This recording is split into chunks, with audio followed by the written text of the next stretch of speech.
Hi friends, good evening সবাইকে। আজকে 24 তারিখ সন্ধ্যেবেলা। এখন যাচ্ছি আমরা দুজনা মিলে মাছ বাজারে। আমার আরও একটা অন্যরকম ভিডিওতে সবাইকে অনেক স্বাগত আর অনেক অনেক ভালোবাসা। আমি খুব ভালো আছি, আশা করি আমার সমস্ত বন্ধুরা সবাই খুব ভালো আছেন। আজকে কিন্তু আমার হাজব্যান্ড আমাকে জোর করেই মাছ বাজারে নিয়ে যাচ্ছে, কারণ ওর একা যেতে একদম ভালো লাগে না। এর আগের দিন আমি যাইনি বলে আজকে জোর করে আর কি নিয়ে যাচ্ছি, যেতেই হবে তোমাকে, না হলে হবে না। তা ভাবলাম বন্ধুদের সাথে সবটা শেয়ার করি, কোথায় যাচ্ছি। আমার সোসাইটি থেকে নামছি, এবার বেরিয়েও পড়েছি, রাস্তাটা ক্রস করছি, সামনের রাস্তাটা।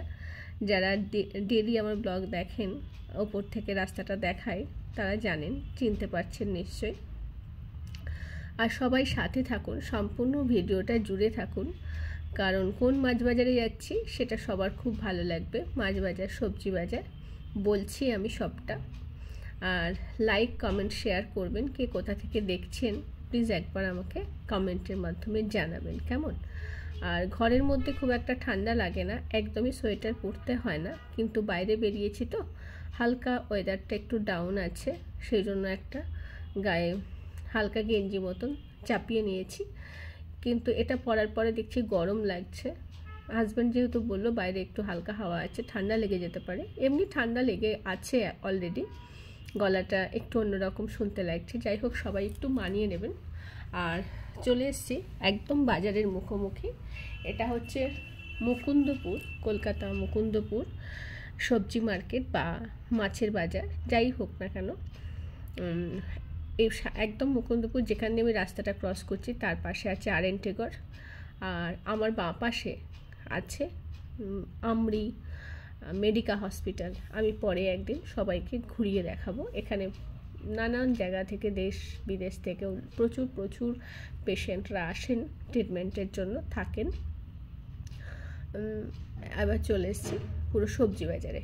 ভেবেছিলাম রিয়েল ভয়েসটাই শোনাবো, কিন্তু চারিদিকে এত গান বাজছে, কোনটাকে ছাড়ি আর কোনটাকে মিউট করি। অনেকক্ষণ ধরে চেষ্টা করছিলাম যে রিয়েল ভয়েসটা শোনাবার, কোনোভাবেই পারলাম না, কারণ প্রত্যেকটা ভিডিও ক্লিপের মধ্যে গান রেকর্ড হয়ে গেছে। সেই জন্য আমাকে সম্পূর্ণ ভিডিওটা রিয়েল ভয়েসটাকে মিউট করতে হলো। তা মাছ বাজারে এসে এখন প্রায় বাজে রাত 8:30। 8:30টার সময়তেও এখানে খুব ভালো মাছ পাওয়া যায়, যেহেতু কালকে 25শে ডিসেম্বর। মাছ, চিকেন 2 দিন আগেই খেয়েছি, আর এখানে কখনো মাটনটা কিনে খাইনি।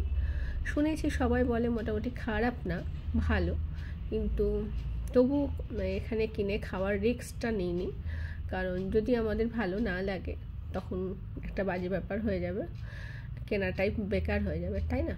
আর যেহেতু বাড়ির কাছাকাছি এখন এসে গেছি, মাঝে মাঝে বাড়ি চলে যাই, মানে তাহিরপুরে চলে যাই, সেখানে গিয়েই মটনটা আমরা খাই, সেটা আমাদের খেতে খুব ভালোও লাগে। চলে এসেছি, কি মাছ নেব। দাদা ভাইরা যারা এখানে মাছ বিক্রি করছেন সবাই তো চিৎকার করে ডাকছেন, কি মাছ খাবেন, কি মাছ খাবেন। এনারা খুব সুন্দর করে বলেন কি মাছ খাবেন, বলেন কি মাছ নেবেন। এতদিন শুনে এসেছি কোনটা নেবেন, কিন্তু এনাদের কাছে শুনি ফার্স্ট টাইম কি মাছ খাবেন। দাদা এই ভেটকি মাছ খান, দাদা চিংড়ি মাছ খান, ও ম্যাডাম এই পুঁটি মাছটা খান, এরম করে ওনারা বলেন, খুব ভালো লাগে। কিন্তু সব মাছ তো নেওয়া সম্ভব না, আর সব রকম মাছ একই টেস্ট ভালোও লাগে না। আজকে ভাবছি একটু তেলাপিয়া মাছ নেব, কিন্তু তেলাপিয়া মাছগুলো যেহেতু মরে গেছে, সেই জন্য মরা মাছটা নিচ্ছি না। আর তেলাপিয়া মাছের মতন এই জলের মধ্যে আছে আর একটা মাছ, তেলাপিয়া মাছের মতনই কি বলে, লাইলন টিকা, যাই হোক কিছু বলে, ওগুলো নেব। যে কটা আছে সে কটাই নিয়ে নেব। আর আমেরিকান রুই আছে, এই যে সামনে আছে, দেখতে খুব ভালো লাগছে। মানে আমেরিকান রুইটা আমি খুব পছন্দ করি, দেখতে খুব ভালো লাগে, কিউট লাগে আমার কাছে দেখতে, সত্যি ভীষণ ভালো লাগে। যাই হোক, তেলাপিয়া যে কটা ছিল সব কটা নিয়ে নিলাম। ওই যে তেলাপিয়া, লাইলন টিকা আর কি যে নামে ডাকে, তাই না? মানে কুচকুচে কালোটা বোধহয় তেলাপিয়া, আর তার থেকে একটু ফর্সাটা মনে হয় নাইলন টিকা, এমনি কিছু হবে। এই যারা ভিডিওটা দেখছেন নিশ্চয়ই আমাকে কমেন্টে জানিয়ে দেবেন কেমন। আমি মাছ চিনি কিন্তু অতটাও পাকাপোক্ত নই। আর জ্যান্ত মাছগুলো তো দেখতে খুবই ভালো লাগছে।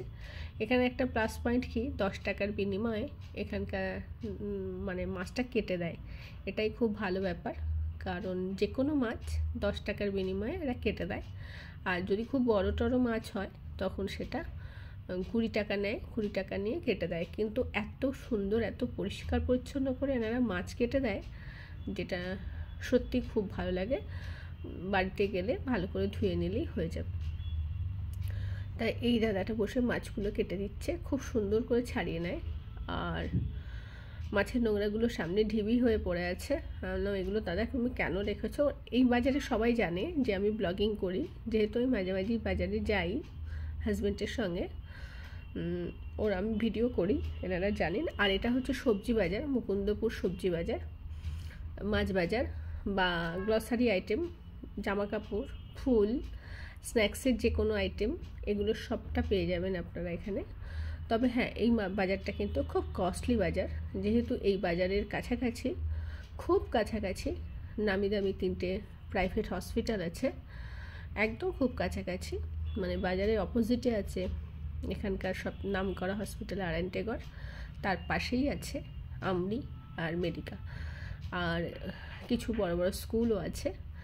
এই বাজারটা সেই জন্য ভীষণ ভীষণ কস্টলি, ভীষণ কস্টলি। আমি সবসময় বলি এই বাজারটা হচ্ছে খুব কস্টলি। যাই হোক, সবজিটা এখন আর আমার এখান থেকে নিয়ে আসার প্রয়োজন পড়ে না, কারণ সবজি তো আমার ফ্ল্যাটের নিচে সুফল মার্কেট আসে, সেখান থেকে আমি সবজিটা নিই। সুফল মার্কেটের সবজি অনেকটাই দাম কম মুকুন্দপুর এই বাজার থেকে। যদি কেউ এই বাজারে আসেন বা মুকুন্দপুরে আসেন, তার জন্য বাজারটা আমি দেখিয়ে দিলাম। একদম আরেন্টেগড়ের সামনে, অপোজিট সাইড বাজার, আর রাস্তার এপার আর ওপার। বা যদি কেউ মেডিকাতে আসেন, মেডিকা থেকে হেঁটে হয়তো 2-3 মিনিট লাগবে।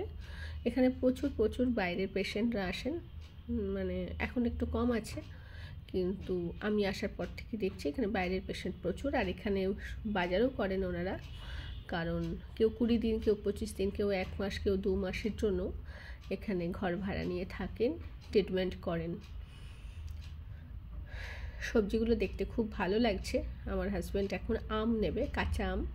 কাঁচা আমের দাম হচ্ছে 200 টাকা, আর মাছগুলো নিলাম 150 টাকা কেজি করে, 1 কেজির বেশি মাছ হয়েছে, ওইগুলো 150 টাকা করে নিল। আর কাঁচা আমটা নিচ্ছে 200 টাকা। কাঁচা আম এই মুহূর্তে কার বাজারে কতটা দাম যদি কেউ জেনে থাকেন, নিশ্চয়ই কিন্তু আমাকে কমেন্টে জানাবেন কেমন। আমটা খেতে খুব ভালো লাগে, আমের চাটনিটা আমরা খেতে খুবই ভালোবাসি, তবে আমের চাটনিটা বেশি ভালোবাসি। আর সব কিছুই খাই, তা আজকে মনে হলো একটু আমের চাটনি খাই। 2টো আম নিল 54 টাকা। এবার আপনারা মানে হিসাব করে দেখে নিন কতটা ওজনে হয়েছে। যাই হোক, আর এই যে বললাম এখানে ফলের মার্কেট আছে, ফল, সবজি, গ্রসারি কিনা নেই, মানে সব সব সব রয়েছে। জামা কাপড়, জুয়েলারি শপ, কসমেটিক শপ, সমস্ত কিছু A to Z রয়েছে। এই মার্কেটের মধ্যে ঢুকে গেলে আপনি যা যা প্রয়োজনীয় জিনিস সব কিছু নিয়ে আসতে পারবেন। যাই হোক, আমাদের হ্যাঁ জামা কাপড়ের দোকানও রয়েছে। আমাদের মাছ আর আম নেওয়া হয়ে গেল, যেহেতু আমরা সবজিটা আর নিচ্ছি না, সুফল মার্কেট থেকে আমার ফ্ল্যাটের নিচে আসে, ওর থেকে সুবিধা, মানে দামেও অনেকটা কমে পাই। এছাড়া আমার ঘরের নিচে ক্যারি করতে হয় না, মানে খুবই ভালো হয় ওখান থেকে নিলে।